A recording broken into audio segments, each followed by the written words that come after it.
el Evangelio según Marcos, el capítulo 1, y todavía no terminamos el capítulo 1. En Génesis ya terminamos el 2 y en Marcos nos acercamos al final del capítulo 1. Los versículos del 21 al 34 son los que vamos a tratar en esta mañana. Yo le he titulado, porque es lo que más me ha impresionado de este pasaje, es ¿qué doctrina es esta? Traer luz a nuestras vidas.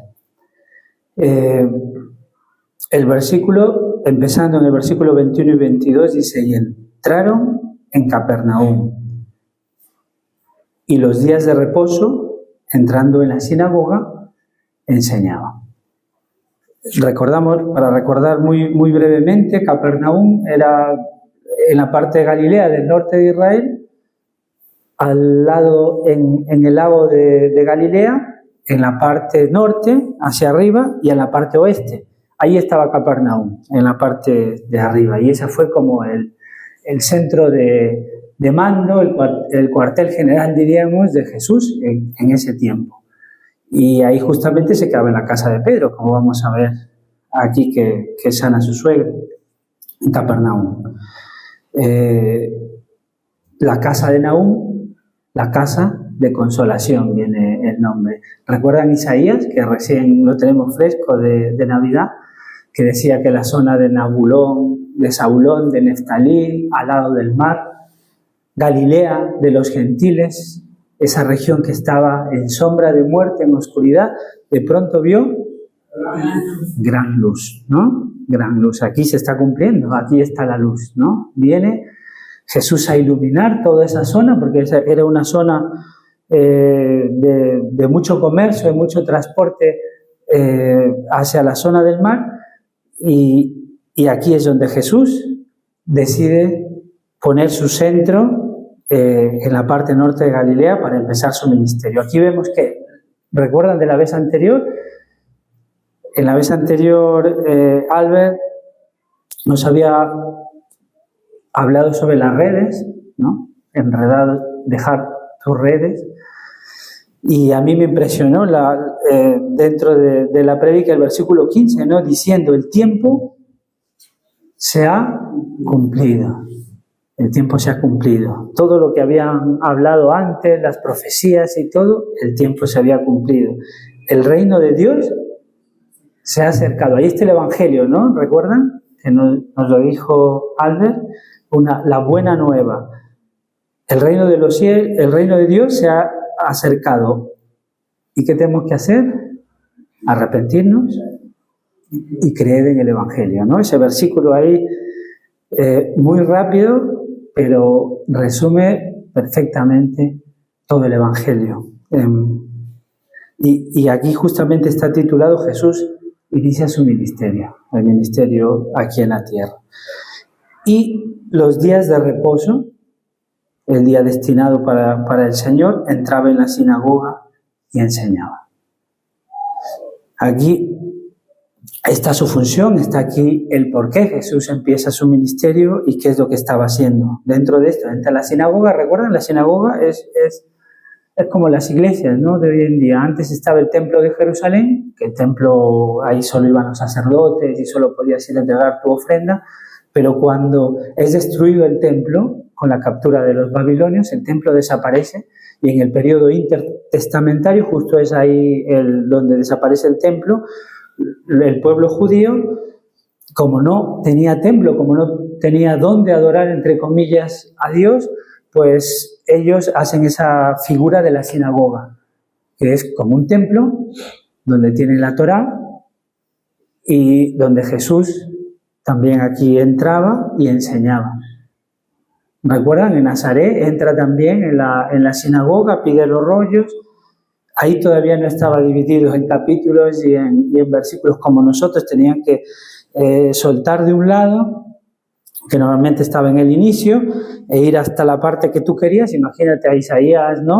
Llegar al capítulo 50 y tanto, tenías que enrollar de un lado, desenrollar del otro, saber dónde estaba perfectamente, tenías que conocer las escrituras perfectamente, no había números ahí, hasta que llegabas a esa parte y lo leías, ¿no? Y explicaba. Jesús, entrando en la sinagoga, los días, dice, de reposo, en este caso son los sábados, en nuestro caso son los domingos, Jesús enseñaba. Marcos, la verdad que es muy, muy práctico. Marcos va al grano. Ya nos hizo recordar también Albert la semana pasada cuál era la finalidad del Evangelio de Marcos. Y aunque Marcos es judío, porque tenía a su madre, que tenía la casa en Jerusalén, y ahí se reunía la iglesia, como lo hemos visto en Hechos, pero Marcos escribe a los gentiles. Nos escribe a nosotros. Mateo también es judío, pero Mateo escribe a los hebreos, a los israelitas, a los judíos, y por eso hay tantos cumplimientos que hemos visto en Navidad, y hay genealogías. Marcos no da ninguna de esas genealogías porque los gentiles, los de fuera, eso no lo entienden. No es necesario. Marcos entra directamente al grano. Marcos, al menos yo cuando lo leo, parece, no es que esté apurado, pero va al quid del asunto. No se anda con rodeos, no te da muchos detalles. Te dice, entrando en la sinagoga, enseñaba. Importantísima parte del ministerio de Jesús, la enseñanza. ¿Qué enseñaba Jesús? Es lo que ahora llamaríamos doctrina, ¿no? Doctrina es igual a enseñanza. No, yo con la doctrina no entro, yo solo voy a la iglesia, yo solo quiero hacer las cosas bien, solo quiero conocer de Jesús. Pues ese conocer de Jesús, esa enseñanza que está en la Biblia, eso se llama doctrina. Jesús enseñaba doctrina y vamos a ver cómo enseñaba. Isaías 55, 10 al 11 dice, porque como desciende de los cielos la lluvia y la nieve y no vuelve allá, sino que riega la tierra y la hace germinar y producir y da semilla al que siembra y pan al que come, así será mi palabra que sale de mi boca. No volverá a mí vacía, sino que hará lo que yo quiero y será prosperada en aquello para lo que la envíe. La lluvia cae, riega, hace su función así. En nosotros, la misma función, como lo dice el Señor, hace su palabra en nosotros. Sale de su boca, porque esta palabra, por más de que nosotros la leamos, es palabra del Señor. Y no vuelve a él vacía, sino hace lo que él quiere. Esto hacía Jesús. En el tiempo de Jesús tenían el Antiguo Testamento y él abría esos pasajes y los explicaba. Una de las enseñanzas que siempre se nos viene a la mente es una de las primeras predicaciones de Jesús, una vez resucitado. ¿Recuerdan cuál es? Cuando se aparece en el camino de Maús, ¿no? Esos dos que estaban camino de Maús, tristes, porque Jesús, el quien tenían toda su esperanza, había fallecido. Estaban muertos, ya que hay más allá de la muerte. Estaban muy tristes, yéndose de Jesús, diciendo, hemos perdido una muy buena oportunidad con Jesús. Y de repente Él se les acerca, no lo reconocen y se pone a preguntarles, ¿no? ¿Por qué estáis tristes? Y dice que les abrió las Escrituras. Imagínense esa clase. Esa clase les abrió las Escrituras y les mostraba, dice, desde el principio, desde Génesis, lo que decían sobre Él, las Escrituras. Sobre Él, sobre Cristo. ¡Wow! Esa clase de verdad que ha sido una muy buena. Y ellos iban caminando, iban entendiendo y ya, claro, algo el corazón, ¿no? Se les encendía y decía, wow, esto ardía, dice la palabra ahí. Se encendió el fuego, ardía y decían, wow, esto no es palabra de hombre, esto... Y al final lo reconocieron, que era como que se quería ir hacia otro lado y le dijeron, ven, quédate. Y cuando recién se sentó y comenzó a bendecir la mesa, se les abrió los ojos, ¿no? Y reconocieron que era Jesús. Imagínense, él enseñaba. Una de las principales características de Jesús, entonces, cuando vino aquí a esta tierra, era enseñar. Enseñaba en la sinagoga. En la iglesia se levantaba delante de los que estaban ahí reunidos y enseñaba. Y el versículo 22 dice, y se admiraban de su doctrina, se admiraban de su enseñanza, de lo que él decía, porque les enseñaba como quien les enseñaba con autoridad, y no como los escribas. Y aquí tenemos varios nombres que nos suenan, ¿no? Autoridad, escribas también nos suenan, ¿no? Del tiempo de Jesús. Tenemos los fariseos, tenemos los saduceos y tenemos los escribas. Y eso nos suena, ¿no? De los fariseos, los saduceos y en este caso los escribas. ¿Quiénes eran los escribas? Rápidamente, para recordar, los escribas, que viene de esa palabra, ellos eran los que se encargaban de copiar las escrituras.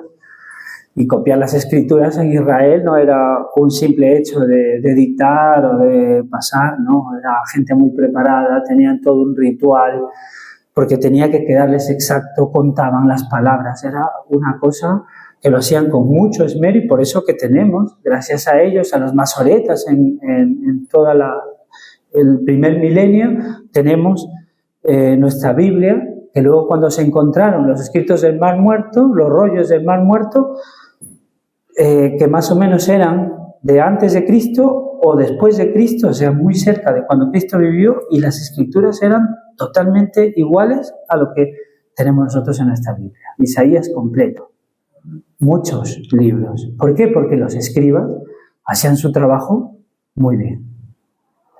Y no eran cualquier persona, eran personas calificadas, eran como los abogados en ese tiempo, cuando había algún problema, cuando había alguna rencilla, una interpretación que tenían que hacer de la ley, iban a ellos, eran los intérpretes de la ley. Eran personas bastante preparadas.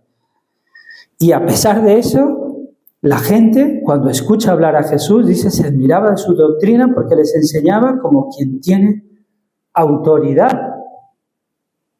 Y no como los escribas. Los escribas eran personas muy preparadas. Era como un catedrático en este tiempo que viene y te habla y te cuenta y te dice, tú dices, wow, este se nota que sabe.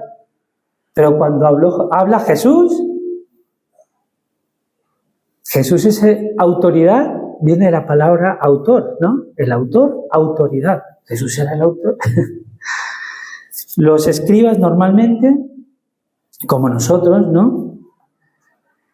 Cogemos a Spurgeon, ¿no? Cogemos a varios comentaristas porque son buenos. Y ellos cogían también al rabí tal. Los escribas se hacían llamar rabí, ¿no? Maestro, rabí. Y se sentaban, como dicen los evangelios, querían sentarse en las zonas de preferencia de las mesas y ser llamados rabí, ¿no? Entonces ellos cuando enseñaban, los escribas decían, pues el rabí Samuel, el rabí Hillel, el rabí Shammai dice estas cosas y por esto, entonces la interpretación correcta es esta, ¿no? Jesús no cogía ningún rabí, él era el autor y él lo explicaba con autoridad, ¿no? ¿Y de dónde viene esa autoridad? La autoridad de la palabra del Señor. ¿De dónde viene la autoridad de la predicación? Porque esto en sí, enseñar doctrina o enseñanza en una sinagoga en este tiempo y ahora en la iglesia, ¿de dónde proviene la predicación de la autoridad? De Dios mismo, de su palabra. Si yo vengo y les cuento una historia, les cuento lo que yo pienso, eso no tiene absolutamente ninguna autoridad porque es lo que yo pienso, es una idea de hombres. Pero si yo cojo la palabra del Señor y se las presento, eso tiene autoridad, porque viene directamente de Dios. Entonces la autoridad de la predicación, la autoridad de la palabra, la autoridad de la enseñanza viene en la medida en que el predica, en que el que enseña se basa en la palabra del Señor. De ahí viene la autoridad.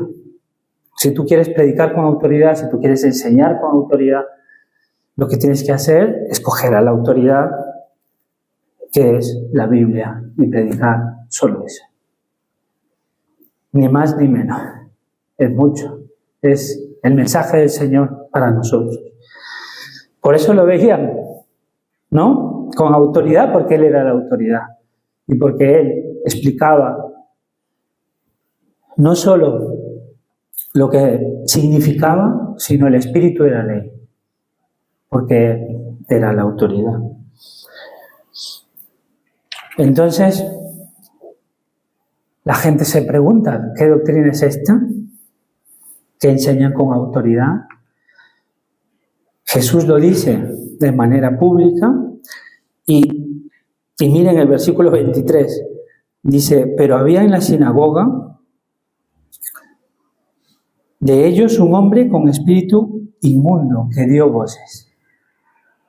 En la sinagoga, o sea, no estaba por ahí. Jesús está en la iglesia, vamos a llamarlo ahora para ubicarnos. Jesús estaba en la iglesia, no estaba por la calle. Y ahí había un hombre con un espíritu inmundo. ¿Qué es eso? Es un demonio. En esa sinagoga se estaba congregando un demonio. Imagínense, ¿no? En nuestra iglesia. Y bueno, y este es el que se dice que hay un demonio, pero puede ser que había más. Entonces hay demonios congregándose, ¿no? Demonios congregándose. ¿Quiénes somos nosotros dentro de la iglesia? ¿Somos demonios? ¿Somos hijos del Señor? En este momento había un demonio que se estaba congregando. Y parece que estaba muy cómodo. Aquí estaba muy calientito. Estaba muy bien. Pero cuando escucha a Jesús, se sorprende. Escucha a Dios mismo hablando. Y ese hombre en el 24 que dice, diciendo, ¿qué tienes con nosotros? Jesús Nazareno. ¿Has venido para destruirnos? Le pregunta, porque ya saben ellos lo que va a pasar.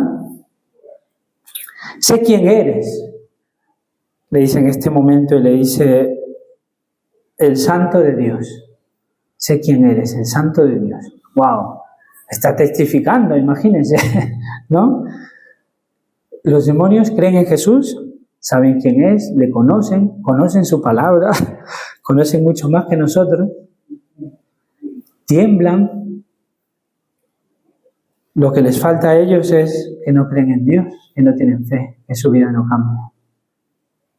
Pero él reconocía, no le decía, tú no existes. Dios no existe. No, ellos saben que existe. Conocen a Jesús. Saben cuál es el plan de Jesús para ellos. Y luego le dice, yo sé quién eres tú. Eres el Santo de Dios. Jesús en esta parte de su ministerio, cuando esté empezando, sobre todo lo vamos a ver también más adelante, por ejemplo, en la parte del versículo 34, en la parte final, dice, y echó fuera muchos demonios, y no dejaba hablar a los demonios porque le conocían. En este momento, Jesús, que está empezando su ministerio, todavía no quiere manifestarse, ¿no? Él todavía tiene un trabajo que hacer, tiene que enseñar, no quiere que la gente crea en él por maneras equivocadas, por razones equivocadas, por cosas equivocadas, y en un principio les dice que no digan quién es él. Pero ellos lo conocían y ellos sabían que era el Santo de Dios. El 25, Jesús le respondió diciendo, cállate y sal de él. El 26, y el espíritu inmundo, sacudiéndole con violencia y clamando a gran voz, salió de él. Jesús no hace un espectáculo, simplemente le dice, cállate y sal de él. Nada más. No hace ninguna pardafarnalia, o se pone a saltar, ¿no? O se pone a hablar en lenguas, no. Simplemente le ordena con su voz, con la palabra. Y el espíritu inmundo, sacudiéndose, dice, con violencia y clamando a gran voz, salió de él. El 27, y todos se asombraban de tal manera que discutían entre sí diciendo, ¿qué es esto? ¿Qué nueva doctrina es esta? Porque ellos veían a los demás, a los fariseos, a los escribas, que ellos tenían su forma de echar demonios, su rito, su liturgia, y Jesús evita todo eso y le dice, sal. ¿Qué nueva doctrina es esta? Que con autoridad mandan aún a los espíritus inmundos y le obedecen. Y el 28 dice, y muy pronto se difundió su fama por toda la provincia alrededor de Galilea.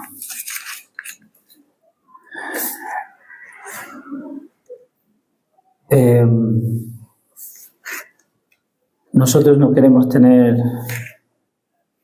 a raíz del pecado, entró la muerte, entró la enfermedad, entraron todos los problemas que ahora tenemos, y para mala suerte, cada vez que vamos cumpliendo años nos van saliendo nuevas cosas, ¿no? Y no nuevas y no buenas. Y en toda iglesia, en toda congregación y en nuestra sociedad, por más de que tratemos de que sea una sociedad de bienestar y nos cuidamos y hacemos dietas, tratamos de hacer todo, al final siempre nos salen cosas malas, y al final sabemos, ¿no?, que vamos a llegar algún día, si no viene el Señor antes, a la muerte. En la iglesia, como podemos ver, hay mucha necesidad, igual que en el mundo, hay muchas enfermedades, muchos problemas espirituales. En este caso, esta persona tenía un espíritu inmundo. Pero nosotros, o se puede dar el caso que no solo hay espíritus inmundos, sino tenemos enfermedad, dolencias, queja, tristeza. Y el Señor también, al igual que echó, como lo vamos a ver más adelante, este espíritu inmundo de esta persona, Él está interesado en nosotros, en nuestra vida, y ayudarnos. ¿Qué predicaba Jesús? ¿Cuál era su enseñanza? ¿Cuál era su doctrina? El Evangelio, las buenas nuevas. Y aquí me quiero centrar un poco en la predicación y en la enseñanza. La predicación es a la vez una tarea humana, porque los mensajeros, los heraldos, ¿no?, son humanos y son personas que se tienen que preparar y capacitar y estudiar, pero a la vez que tiene una parte humana, también tiene una parte divina. Y esta es la más importante, yo creo, dentro. No significa que no te debes de preparar, que no debes de estudiar, pero la parte más importante dentro de la predicación es la parte divina, la que lo lleva el Señor. Y la sociedad, al igual que la familia, al igual que la iglesia, al igual que todo, trata de erosionar, de rebajar, de sustituir, o por lo menos de alterar esa predicación. Y si tú quitas de la predicación la parte divina, te queda solo un mensaje humano, ¿no?, carente de poder, carente de fuerza. Entonces, eso es lo que está tratando de hacer la sociedad con las predicaciones, con los púlpitos hoy en día.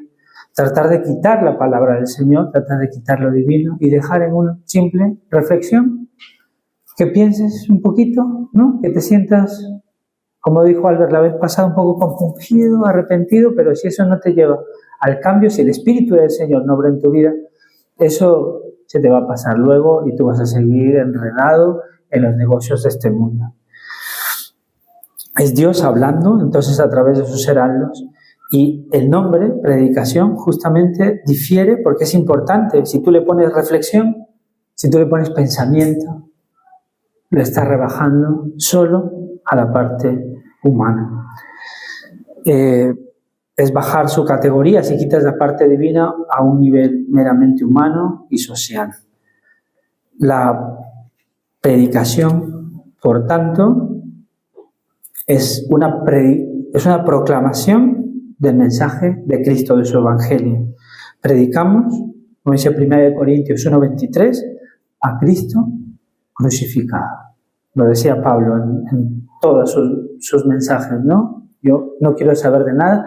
Pablo sabía mucho, era un rabí formado a los pies de Gamaliel, y él decía, yo no quiero entender de nada más que de Cristo y de este crucificado, porque ese es el poder del Evangelio y del mensaje y de la predicación. Ahora estamos en una sociedad que nos llena de subjetivismo. Eso amenaza la verdad. Subjetivo es decir, mucho yo, mucho punto de vista mío, y yo te digo las cosas desde donde yo las veo, ¿no? Mi verdad. Ahora eso es muy común. Tu punto de vista, mi verdad es lo que vale, mi punto de vista. Yo no sé cómo tú lo verás, pero yo lo veo de esta manera. Mucho yo y mucha carencia de Él, ¿no? De Cristo. Nosotros, rogándole al Señor, esperemos que Cristo sea más en nosotros, mucho menos del yo. Decimos mi experiencia primero, mi verdad primero. Pero lo más importante es que Cristo es primero. Y después de Cristo ya vienes tú. Tu experiencia, ahí sí, tu experiencia con Cristo. Tienes que predicar desde la experiencia con Cristo, pero no tu experiencia sin Cristo. La autoridad, la crisis de autoridad de la palabra es otro punto. La predicación requiere una sumisión plena a la autoridad de las Escrituras. El proceso de predicación, preparar un mensaje, es un ejercicio de sumisión desde la preparación del mensaje hasta la exposición. La mente humana no está por encima de, sino por debajo de la autoridad de las Escrituras. No es tratar de amoldar lo que tú piensas y las Escrituras amoldarlo a eso, no, sino es amoldar tu pensamiento a lo que la Biblia dice. Y vemos las consecuencias reflejadas de abandonar la autoridad de la Biblia, de las Escrituras, en el liberalismo. El sensacionalismo, otro problema dentro de la predicación. Nuestra capacidad de atención que disminuye y que cada vez tenemos que hacer más cosas, o no está mal de colocar alguna ayuda audiovisual o eso, pero centrarse en eso, o que ya haya humo, o que haya no sé qué cosas, a veces hasta te distraen, ¿no? A veces te distraen en lugar de ayudarte. Y la permisividad, el rechazo a la autoridad de los padres, ¿no? Primero, así, ¿cómo? ¿No? ¿Cómo yo voy a aceptar lo que me está diciendo mi padre si él es del siglo pasado? ¿No? Que algunos somos del siglo pasado.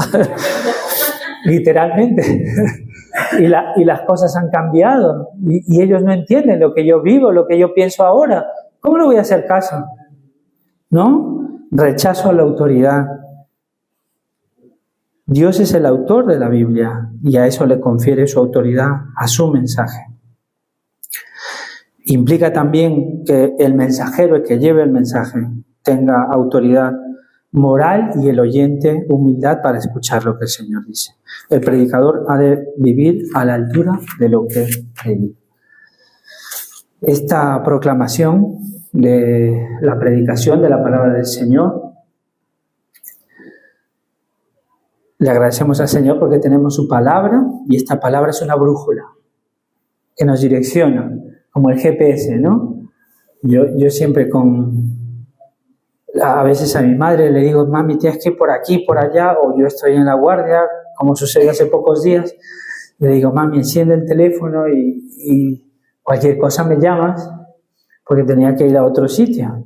Y le digo, o usa el Google Maps, que ella nunca lo ha usado, pero yo siempre le he explicado, y le digo, y si no, mami, me llamas. Ella sale y no enciende el móvil, porque dice, no, yo voy a llegar sin problema. Voy a ya pensar en lo que pasó, ¿no? Entonces, yo le decía, mami, pone puntitos azules y tú tienes que dirigir el móvil hacia la punta, hacia los puntitos azules y por ahí tienes que irte.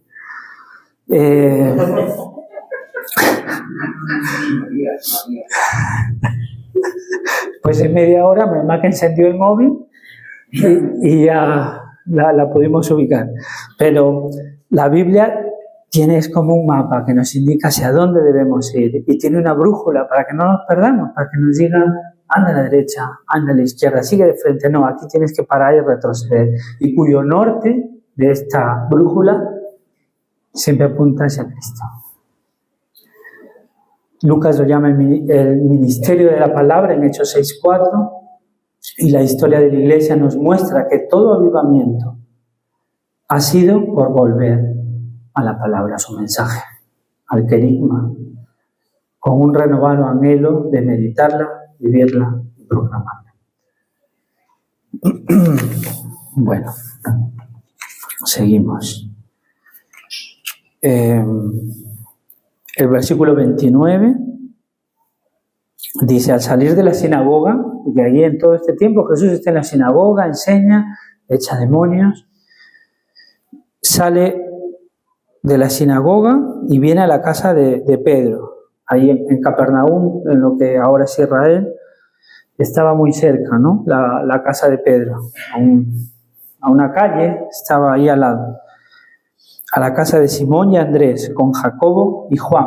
Recuerda que estos son los 4 que escogió están dando ya con ellos porque los escogió en el mar de Galilea, cuando ellos estaban en las redes, ¿no? Enredados. Y la suegra de Simón estaba acostada con fiebre y enseguida le hablaron de ella. Parece un hecho trivial ahora tener una fiebre, aunque si es un pequeñito y tiene fiebre alta, o así seamos nosotros grandes, ya te preocupas, ¿no? Sabes que algo no está bien.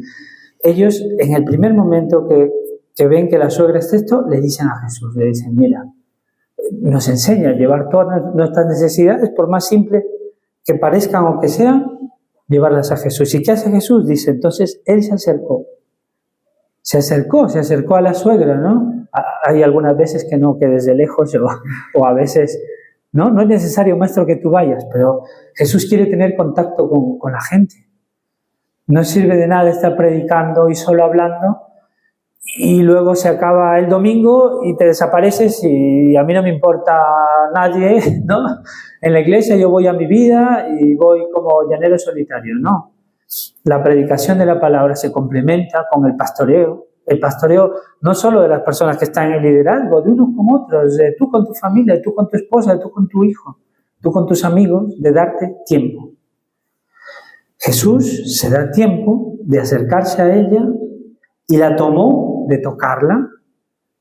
Tú ahora estás con fiebre o estás tosiendo, ya ponte la mascarilla y mejor no te acerques, ¿no? Porque me vas a contagiar el virus. Y peor, Jesús se acerca y la levantó.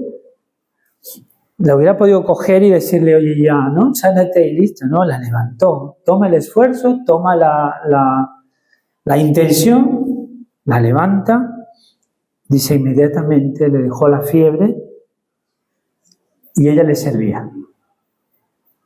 Para nosotros servir al Señor tenemos que estar bien. Si estás con fiebre, si se te va la cabeza, no estás preparado, no estás dispuesto para servir al Señor, si estás mal, enredado entre las cosas de la vida y de este mundo, no estás sano espiritualmente y no puedes servir al Señor así. Tienes que sanar tu corazón, dejar esas cosas al lado y después de que el Señor te sana, tiene un propósito el Señor en tu vida, es que tú le sirvas, ¿no? Claramente lo que dice ahí.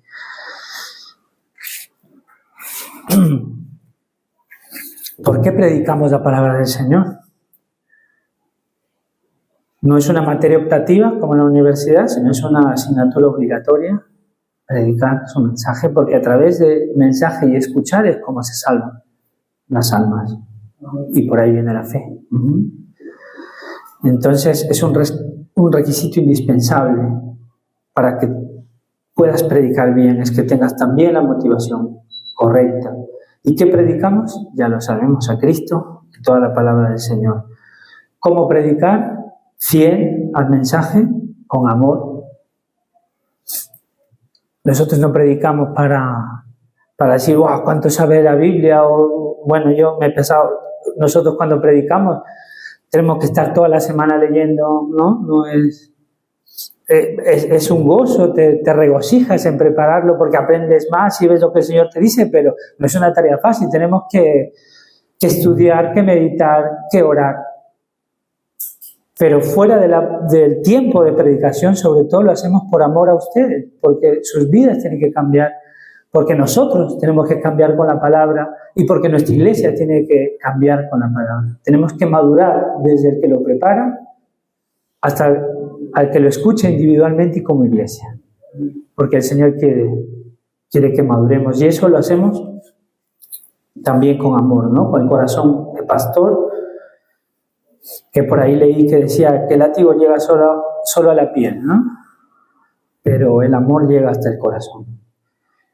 Y el ministerio público de la palabra, como lo vimos en la sinagoga, que Jesús estaba en la sinagoga, también se acompaña con la enseñanza dentro de las casas. Jesús de ahí fue a la casa de Pedro, e ir acompañado con amor, el pastoreo, con el contacto personal y con la unción a través del Espíritu Santo, a través de la oración. El 32, cuando llegó la noche, porque Jesús iba a la sinagoga el sábado. En sábado no se podía hacer trabajo, entonces en principio no llevaban a los enfermos, por eso que el endemoniado esto iba por su cuenta, porque era el endemoniado que se congregaba, ¿no? Pero los enfermos no los llevaban, esperaba a que llegue la noche cuando el sol se ocultaba, que ya era domingo, entonces luego que el sol se puso, dice, le trajeron todos los que tenían enfermedades y a los endemoniados, ahí ya se los llevaban a él. Y toda la ciudad se agolpó a la puerta y sanó a muchos que estaban enfermos de diversas enfermedades y echó fuera muchos demonios. Y no dejaba hablar a los demonios porque le conocían. Consecuencias de la enseñanza de la palabra del Señor con autoridad, como lo hemos visto, tanto en la esfera pública, en la iglesia, o donde sea público. Pablo también tuvo la oportunidad de predicar en el aerópago, donde se te dé la oportunidad, o privada, en una casa, donde sea. ¿Cuáles son las consecuencias? A raíz del pecado, que vamos a ver la siguiente clase en Génesis, la humanidad está perdida y clama pidiendo salvación física, espiritual y moral. Aquí la gente clamaba y pedía por el toque de Jesús. Esta sociedad actual ni siquiera ya piensa que haya Jesús. En ese tiempo por lo menos sabían que Dios estaba ahí y que Jesús era su Mesías, pero ahora todo ha cambiado. Hoy la gente no reconoce su necesidad. Está muy tranquila con el estado de bienestar y solo cuando ya tienes un problema gordo, te pasa algo muy malo, ahí sí, ay Dios, si estás, a ver, manifiéstate, ¿no? Ahí recién lo buscamos. Todos necesitamos el toque de Jesús. La medicina ahora, la verdad que tiene muchos avances comparado con el siglo anterior, y en el tiempo de Jesús ya ni qué decir, y es muy válida y hace muchas cosas. Pero tiene un tope, ¿no? Clarísimo en la parte material y hasta una cierta medida llega. Pero Jesús va más allá de lo material. Puede llegar a sanar la parte material también, pero sobre todo va hasta nuestras necesidades más íntimas, hasta nuestro espíritu, hasta nuestro corazón, si está roto o dolido, y Él es capaz de sanar todas nuestras dolencias. Lo dice Isaías, ¿no? El varón de dolores llevó nuestra enfermedad, llevar todas nuestras cargas. A Jesús aprendemos también de este pasaje. Poner a Cristo en primer lugar. Pedro dejaron todas sus redes y él al final le ayudó también con su familia, sanando a su suegra, ¿no? Él se encargará de buscar el reino de Dios y su justicia, y lo demás será añadido.